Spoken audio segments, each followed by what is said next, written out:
Welcome back to my YouTube channel guys. इस channel पर आपको रीडिंग के टिप्स एंड ट्रिक्स साथ के साथ राइटिंग टास्क टेम्पलेट वो भी बिल्कुल फ्री ऑफ कॉस्ट प्रोवाइड किए जाते हैं।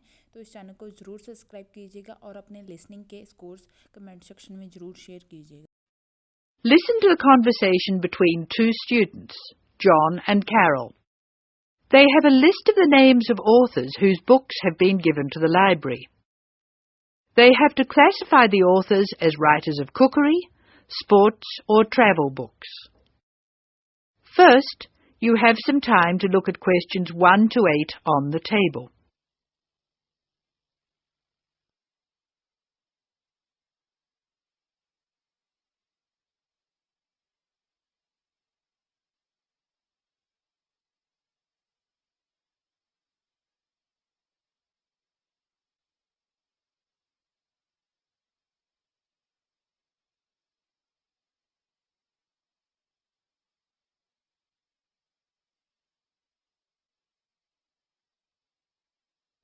You will see that there is an example which has been done for you. The conversation relating to this will be played first. This is a great collection of books, isn't it? Very impressive. Who gave them to us? Apparently the donor was a book reviewer. There are a lot of books about sport. Here's one, My Life in Cricket. Well, that's certainly sports. Who's the author? Peter Adams. He also wrote Journeys Through Spain. Did he? Peter Adams writes books on both sports and travel, so S.T. is written against his name. Now we shall begin. You should answer the questions as you listen because you will not hear the recording a second time. Now listen carefully and answer questions 1 to 8. This is a great collection of books, isn't it? Very impressive. Who gave them to us? Apparently the donor was a book reviewer. There are a lot of books about sport. Here's one, My Life in Cricket. Well, that's certainly sports. Who's the author? Peter Adams. He also wrote Journeys Through Spain. Did he? Next one is Stephen Bow. He wrote Summer Barbecues, Cooking for Singles, Dinners by Candlelight. Anything else? No. Do you have anything by Pam Campbell? Wanderings in Greece, My Life in Russia, Travels in the Amazon, and Pam Campbell's Guide to a Successful Trip. Sounds like she got around. My next one is C. Ketsick. He has a list of books about football, the World Cup, Heroes of the World Cup, Playing with the Round Ball, Soccer for Everyone. That's enough. He was a one-topic writer. Ari Hussein, however, wrote about cooking and travel. His series of cookbooks is called Living and Cooking in Spain, Living and Cooking in China, Living and Cooking in Brazil. He's been everywhere. I've got a specialist here, Sally Innes on tennis. Here are some of her titles. Improve Your Serve, Tennis for Everyone, Tennis Forever. Meg Jorgensen has 3 books, one in each category. Cooking for Health, Sport is Good for You, and Travelling in Australia. A varied talent. Who's next? Bruno Murray. He wrote children's books, a whole series called A Child's Guide to, and then The Name of the City. Oh, you mean like A Child's Guide to London? Yes, that's right. He seems to have stayed in Europe. Ruby Lee, however, has just one book. It's called The Emerald Isle, and it's all about Ireland. Apparently she went around Ireland on foot. Jim Wells wouldn't like that. His books are all about motor racing. Nice photos of old racing cars. Don't you love the goggles on the driver? They do look strange, don't they? I think we're nearly finished. What did Helen Young write? Summer menus. Food for thought. She also did a book of Chinese recipes. Cantonese, I think. Okay, that's dealt with the first box. Let's stop for a minute. That is the end of section 1. You now have some time to check your answers.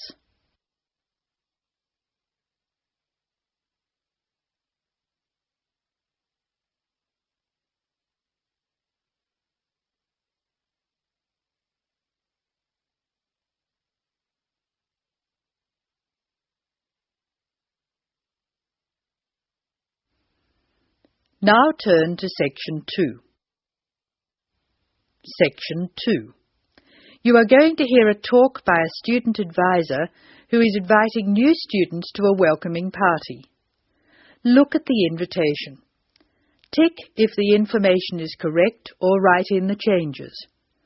First look at questions 9 to 14.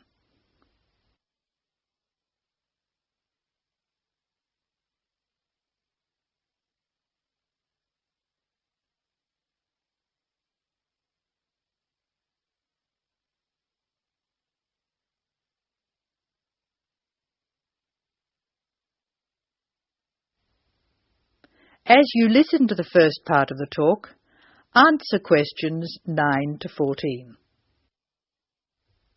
Hello, my name is Dave Burns, and I'm here to tell you about the welcoming party we're having for new students. Unfortunately, the information on your invitation is inaccurate. We didn't have enough time to print new invitations, so I'll have to ask you to make changes. To start with, this isn't a welcoming lunch, it's a dance party. However, the next line is true. The party will be held at Blackwell House. Is everybody comfortable with that? The next line tells you when the party will be. Friday, June 15th at 8 p.m. But I have good news. The party will end at 11 p.m. As a result of this later end to the party, the bus will go later too. So it should read, free transport to the student hostel is available, leaving Blackwell House at 11:30. And of course, other students may attend, and all students must have their student ID card with them. I hope you can come to the welcoming party. It's a really good way to get to know other students and to learn what it's like to live in this city and to study here. Just one final change.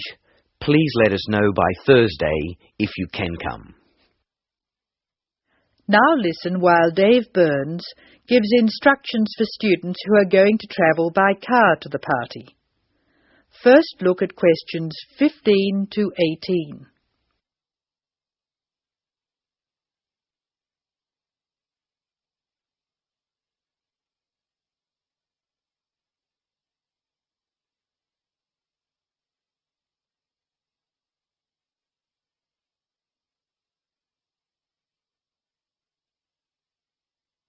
Write no more than 3 words for each answer.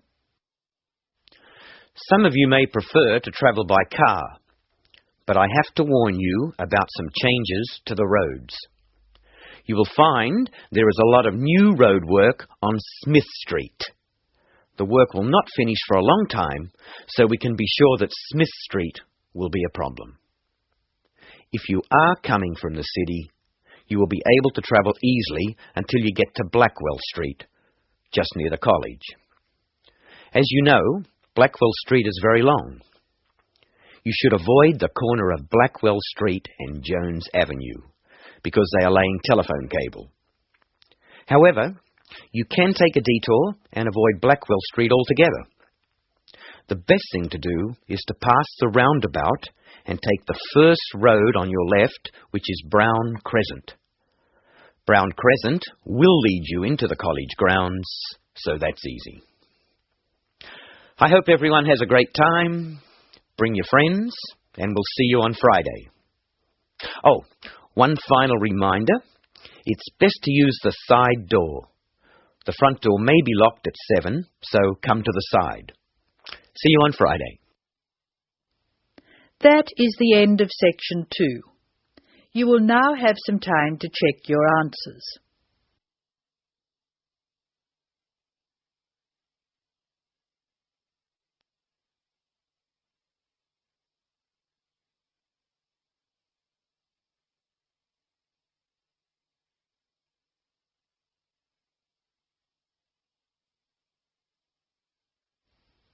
Now turn to section 3.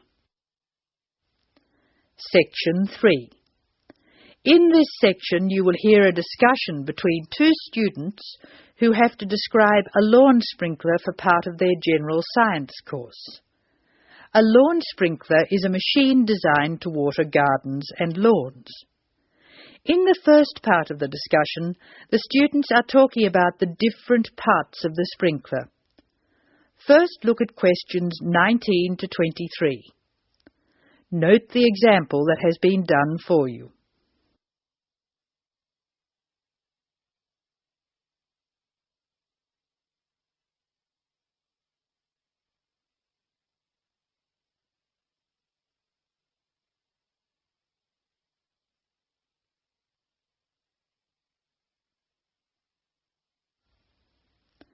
Now listen to the conversation and label the parts of the sprinkler on the diagram. Choose from the box.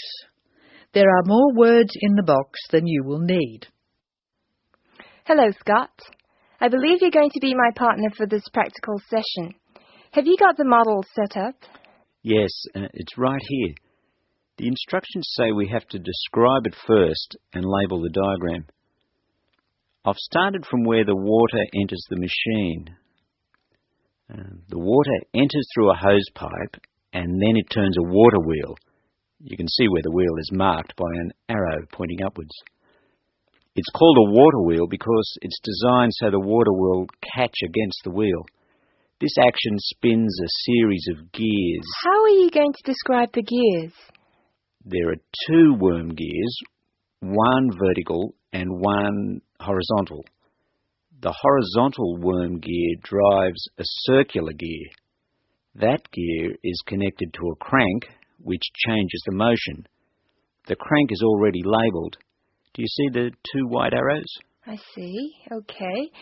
The water has passed across the water wheel. Then what? Okay. Then you could say the water passes through the spray tube. Yes, I see. And the water is then spread over the lawn through holes at the top of the spray tube.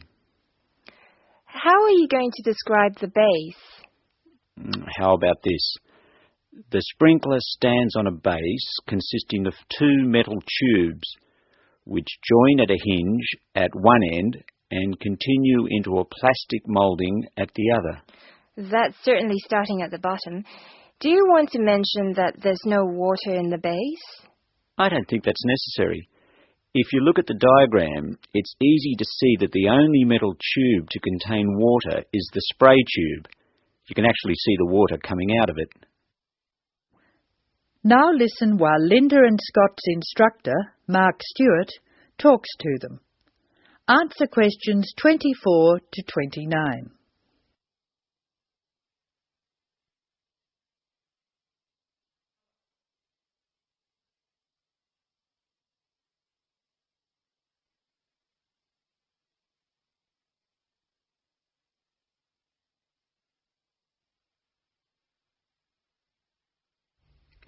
Hello, Scott, Linda. I'm glad I caught you before class. Did you know about the change in examination schedule? Change? Yes, the last day of examinations for your group will be December 2nd instead of November 29th. Is that definite? We were told they'd be on November 26th, and then there was a rumour they'd be on December the 1st. The schedule's gone to the printer. There can be no changes. It's definitely December 2nd. That's a relief. I'm going to the US on December the 4th.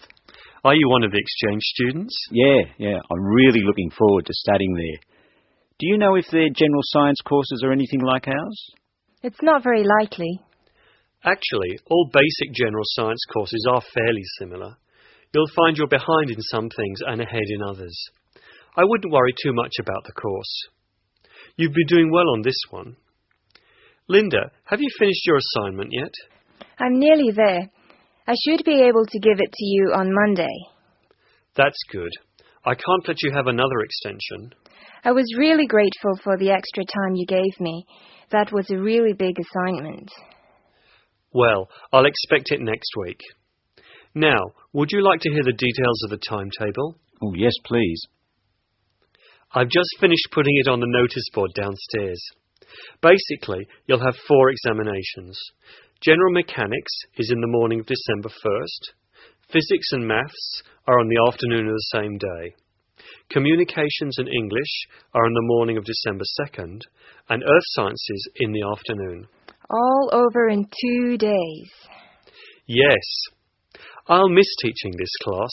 You're all good at expressing your views, which makes for an interesting class. Some of the other first-year classes won't talk, and they're rather boring to teach. That is the end of section 3. You will now have some time to check your answers.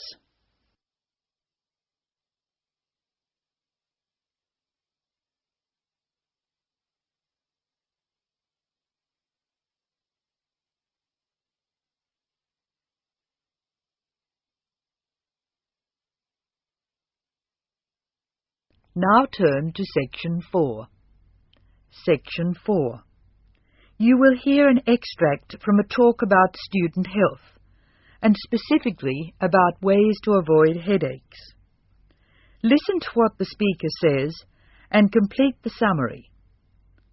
First, look at questions 30 to 40.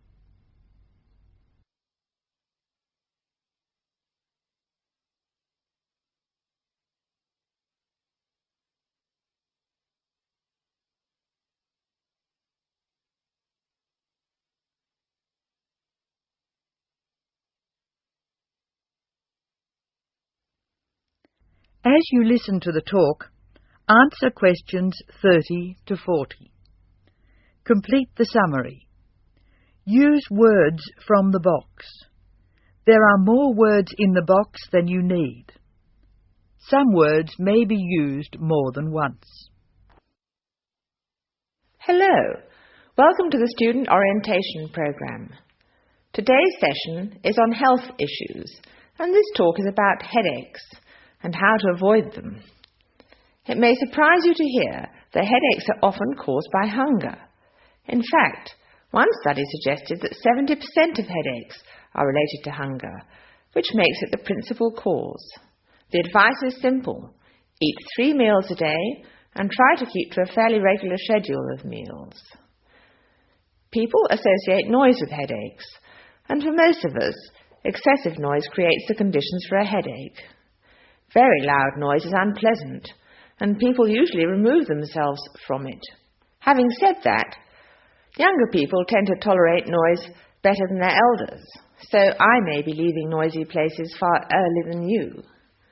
Just remember that exposure to too much noise may predispose you to a headache. Of course, we all associate headaches with studying.